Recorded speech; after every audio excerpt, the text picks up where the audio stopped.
Hey, in this video, we'll talk about the old age security. This is likely the second bucket of income for Canadian retirees. We'll talk about how it works, how you qualify for it, and how much you can expect from it. And we'll even talk about the popular topic of the OAS clawback so that we can dispel some myths about it. This is video 4 of our 30-day back to school, back to basics investing in personal finance series. My name's Hervin Pesa. I'm a financial planner, but just like you, I'm still on this journey to building wealth and financial independence. This channel aims to provide you with the money lessons you never learned from school. And to sprint towards this mission, we're publishing a video every single day in September. So be sure to hit the bell when you subscribe so you don't miss any of the lessons. So how does the OAS work? Just like the Canada Pension Plan, the OAS is designed to provide monthly income for Canadian retirees. The benefit is also adjusted for inflation, but unlike the CPP, it's done quarterly. If you watched yesterday's video about the Canada Pension Plan, you would also know that the CPP is based on your own contributions, which happens to be mandatory. On the other hand, the old age security is not based on your contribution. The funding is taken from the general taxpayer funds, the revenue of the Canadian government. So there's really no way for you to make contributions. Think of it more like a social service program than a pension. So how do you qualify for OAS? The OAS is determined by your residency. Since you made no contributions, all you need to qualify is to be a Canadian for a long enough period of time. You must have lived in Canada for at least 10 years after the age of 18, and to get the maximum, you need to have lived in Canada for at least 40 years after you're 18 years old. This may seem like semantics, but I said lived. You don't need to be a Canadian citizen. This is a common question that I get from the immigrant community groups that I'm in. As long as you're a legal resident at the time of application and you satisfy the 10-year residency minimum, you are entitled to a proportionate OAS benefit, and we'll talk about the math about that later on. This leads me to another misconception. The OAS residency requirement is not a one-time test at 65 that if you don't meet, you can never qualify for OAS again. Let's say this year, Annie turned 65, but she moved here from the Philippines 8 years ago. So she won't qualify now, but she will likely do so when she turns 67 because she would have put in 10 years of residency here. You can read more about the case studies that the Canadian government provides in their site. You can check out the link below. The Canadian government also has social security agreements with other countries who provide similar pension benefits. This means if you don't have a full 10-year residency in Canada, if you participated in a pension scheme in a country you lived in, you may be able to use those years or periods to calculate towards your Canadian residency. Here's a list on the screen of countries with SSAs with Canada at the time of this recording. Check out the links in the description below so you can see if one of the countries you've lived in has a foreign pension that qualifies for some of these government benefits. How much can you receive from old age security payments? The current full OAS maximum is at $626.49 a month, and the average uptake is probably significantly less than that. However, this amount, whatever you get, is adjusted to inflation quarterly. This could also go up and down depending on your case. It could be adjusted depending on how high your income is that year and whether you only qualify for partial benefits based on how we're going to calculate it later. Lower income Canadians may be eligible for low income top-ups on the OAS, such as the guaranteed income supplement and the allowance, and we'll discuss that in tomorrow's video. Higher income individuals, on the other hand, will be subjected to lower OAS benefits due to a recovery tax, also known as a clawback.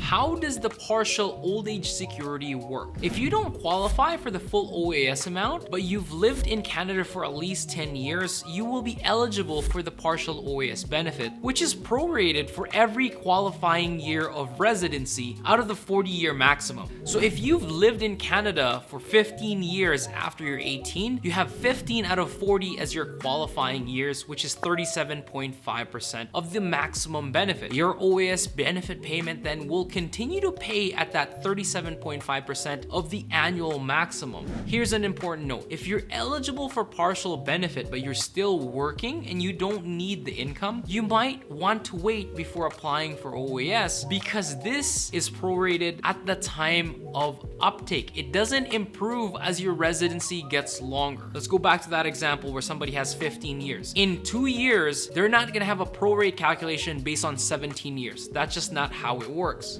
When can you take out the old age security? Can you draw it out sooner, or can you wait until you are a little bit older before you take it? As mentioned above, the earliest you can really take out the OAS is 65, no sooner. However, there's an option for you to defer your payments up to age 70. Just like the CPP, there's an enhancement for this. For every month after 65 that you wait for the OAS payment, you will receive an enhancement of 0.6% up to 36% increase at age 70, which becomes significant if you don't really need the income from OAS right now.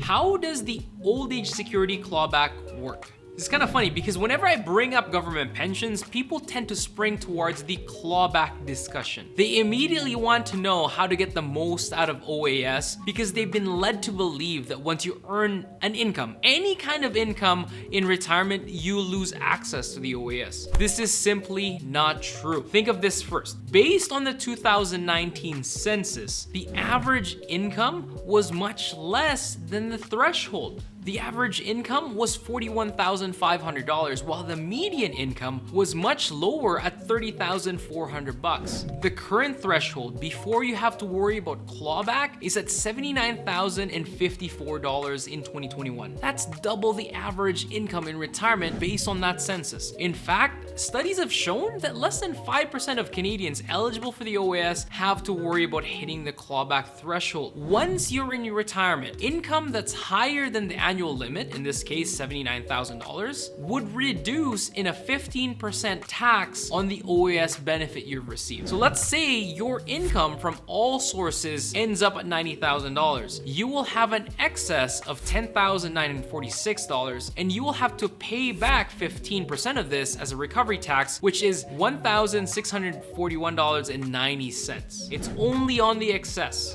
Following this calculation, your income has to be $129,581 before OAS is totally wiped out. Majority of Canadians are not living off of that kind of money while they're working, let alone when they retire. Let's talk about some strategies on how to avoid the OAS clawback. Given the high threshold before you even worry about the clawback, you'd be living a fairly decent lifestyle before the clawback even hits. However, let's say you anticipate that you need to live off $100,000 a year. How would you maximize the OAS? Let's say you have a spouse. You can split that 100 grand between the two of you equally and you'll still have the same income. Then you'll also receive the maximum OAS without any reduction that you're entitled to because the thresholds are calculated in an individual basis. So that would work. Number two, if you have time, you should figure out how you can diversify your tax buckets. The threshold only includes taxable income. With the TFSA being 100% tax-free upon withdrawal, you don't have to worry about this being included in the income calculation for the OAS clawback. Here are just some closing thoughts on the old age security. The OAS is a staple for most retirees in Canada. Just like the CPP, if you're planning on working past 65, even if you're eligible, it might be worth deferring or at least considering it depending on your personal situation. I mean, if you don't need to use it, think about when you should actually take advantage of it. Don't be too alarmed by people scaring you about the clawback if you make too much income. Remember that in today's thresholds as a couple, you need to earn $160,000 in retirement before you have to worry about a penny of clawback. In tomorrow's video, we'll talk about the GIS or the Guaranteed Income Supplement. If you're near retirement and you don't have a lot saved, stay tuned for that because it might help you out a lot. If you're younger, look at it to help your parents or relatives, but I really don't want you to qualify for the GIS because it means that you're retiring with a low income. Until next time, stay aware, take control. I love you all. Bye!